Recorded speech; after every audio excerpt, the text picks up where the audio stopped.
नमस्कार दोस्तों, मैं हूँ आपका दोस्त होगी।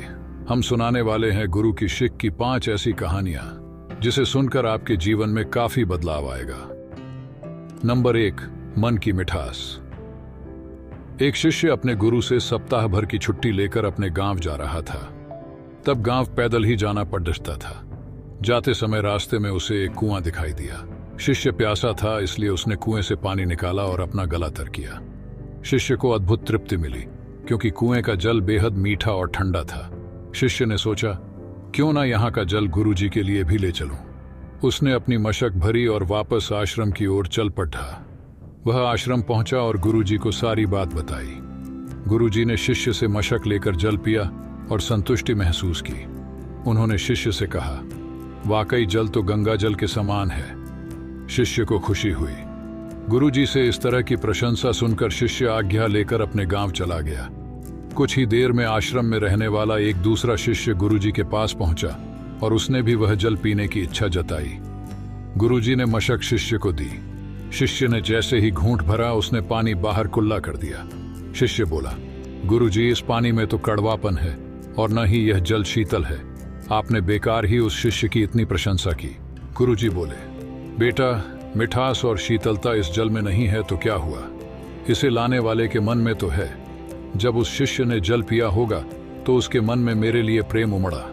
यही बात महत्वपूर्ण है। मुझे भी इस मशक का जल तुम्हारी तरह ठीक नहीं लगा, पर मैं यह कहकर उसका मन दुखी करना नहीं चाहता था।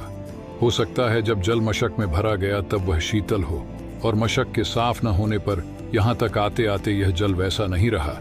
पर इससे लाने वाले के मन का प्रेम तो कम नहीं होता है ना। इसलिए बिना जाने हमें किसी के ऊपर झूठा आरोप नहीं लगाना चाहिए। दूसरी कहानी, गुरु और शिष्य।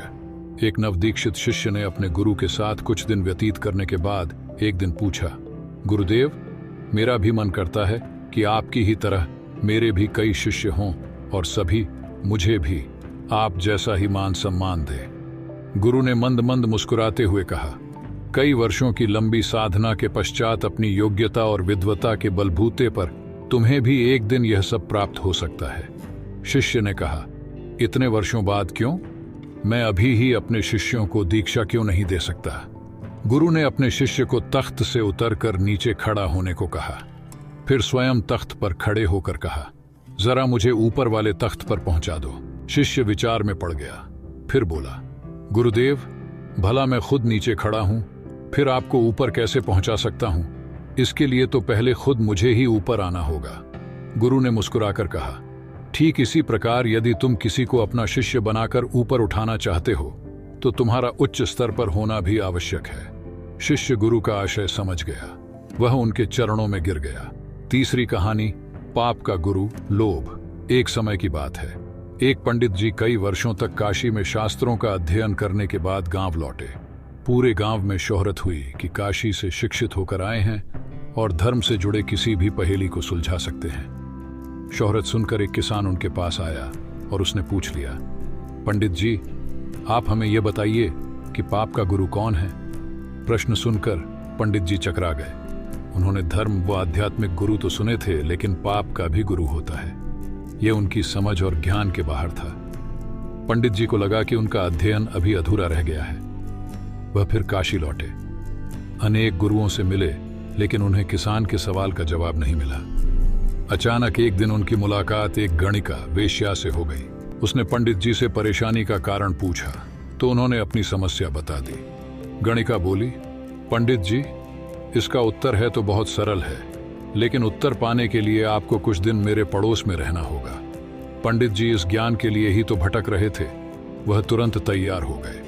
गणिका ने अपने पास ही उनके रहने की अलग से व्यवस्था कर दी। पंडित जी किसी के हाथ का बना खाना नहीं खाते थे। अपने नियम, आचार और धर्म परंपरा के कट्टर अनुयायी थे। गणिका के घर में रहकर अपने हाथ से खाना बनाते खाते कुछ दिन तो बड़े आराम से बीते, लेकिन सवाल का जवाब अभी नहीं मिला।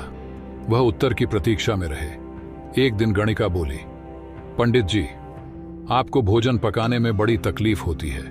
यहाँ देखने वाला तो और कोई है नहीं।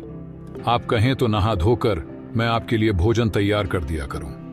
पंडित जी को राजी करने के लिए उसने लालच दिया, यदि आप मुझे इस सेवा का मौका दें तो मैं दक्षिणा में 5 स्वर्ण मुद्राएं भी प्रतिदिन आपको दूंगी। स्वर्ण मुद्रा का नाम सुनकर पंडित जी विचारने लगे। पका पकाया भोजन और साथ में सोने के सिक्के भी, अर्थात दोनों हाथों में लड्डू हैं। पंडित जी ने अपना नियम, व्रत, आचार, विचार, धर्म सब कुछ भूल गए। उन्होंने कहा, तुम्हारी जैसी इच्छा, बस विशेष ध्यान रखना कि मेरे कमरे में आते जाते तुम्हें कोई नहीं देखे। पहले ही दिन कई प्रकार के पकवान बनाकर उसने पंडित जी के सामने परोस दिया, पर ज्यों ही पंडित जी ने खाना चाहा, उसने सामने से परोसी हुई थाली खींच ली। इस पर पंडित जी क्रोधित हो गए और बोले, ये क्या मजाक है? गणिका ने कहा, यह मजाक नहीं है पंडित जी, ये तो आपके प्रश्न का उत्तर है। यहां आने से पहले आप भोजन तो दूर, किसी के हाथ का पानी भी नहीं पीते थे, मगर स्वर्ण मुद्राओं के लोभ में आपने मेरे हाथ का बना खाना भी स्वीकार कर लिया। ये लोभ ही पाप का गुरु है। लोभ हमें कहां के कहां तक पहुंचा दे, हमें पता ही नहीं चलता। चौथी कहानी। नाविक गुरु प्राचीन मगध के किसी गांव में एक ज्ञानी पंडित रहते थे। वे भागवत कथा सुनाते थे। गांव में उनका बड़ा सम्मान था। लोग महत्वपूर्ण विषयों पर उनसे ही विचार विमर्श कर मार्गदर्शन लेते थे। एक बार पंडित जी को राजधानी से राज्य के मंत्री का बुलावा आया। पंडित जी गांव की नदी नाव से पार कर राजधानी पहुंचे। मंत्री ने उनका अतिथि सत्कार कर कहा, मैंने आपके ज्ञान की काफी प्रशंसा सुनी है। मैं चाहता हूं कि आप प्रतिदिन यहां आएं और मुझे तथा मेरे परिजनों को कुछ दिन भागवत कथा सुनाएं। पंडित जी ने खुशी खुशी स्वीकृति दे दी। अब पंडित जी प्रतिदिन नदी पार कर मंत्री को भागवत कथा सुनाने जाने लगे। एक दिन जब पंडित जी नदी पार कर रहे थे तो एक घड़ियाल ने पानी से सिर बाहर निकालकर कहा, पंडित जी, आते जाते मुझे भी भागवत कथा सुना दिया कीजिए, मैं आपको मोटी दक्षिणा दूंगा। यह कहकर उसने अपने मुंह एक हीरों का हार निकालकर पंडित को दिया। पंडित जी हार देखकर भूल ही गए कि उनको मंत्री के यहाँ कथा सुनाने जाना है, तथा तब से वह घड़ियाल रोज उन्हें हीरे मोती देता। एक दिन नाव चलाने वाला नाविक उन्हें देखकर हंस पड़ा। पंडित जी ने हंसने का कारण पूछा तो वह बोला, मैं इसलिए हंस रहा हूं कि क्या आपने इतने शास्त्रों का ज्ञान सिर्फ एक घड़ियाल को उपदेश देने के लिए लिया है? आपके ऐसे ज्ञान की परिणति देख मुझे हंसी आ गई। पंडित जी को अपने लोभी स्वभाव पर शर्म आ गई और फिर वे कभी घड़ियाल को कथा सुनाने नहीं गए। पांचवी कहानी। शिवाजी को गुरु का संदेश। जब छत्रपति शिवाजी को यह पता चला कि समर्थ रामदास जी ने महाराष्ट्र के 11 स्थानों में हनुमान जी की प्रतिमा स्थापित की है और वहां हनुमान जयंती उत्सव मनाया जाने लगा है, तो उन्हें उनके दर्शन की उत्कृष्ट अभिलाषा हुई। वे उनसे मिलने के लिए चाफल माजगांव होते हुए शिगड़वाड़ी आए। वहां समर्थ रामदास जी एक बाग में वृक्ष के नीचे दासबोध लिखने में मग्न थे। शिवाजी ने उन्हें दंडवत प्रणाम किया और उनसे अनुग्रह के लिए विनती की। समर्थ ने उन्हें त्रयोदशाक्षरी मंत्र देकर अनुग्रह किया और आत्मा नाम विषय पर गुरुपदेश दिया। यह लघुबोध नाम से प्रसिद्ध है और दासबोध में समाविष्ट है। फिर उन्हें श्रीफल, 1 अंजलि मिट्टी, 2 अंजलियां लीद एवं 4 अंजलियां भरकर कंकड़ दिए।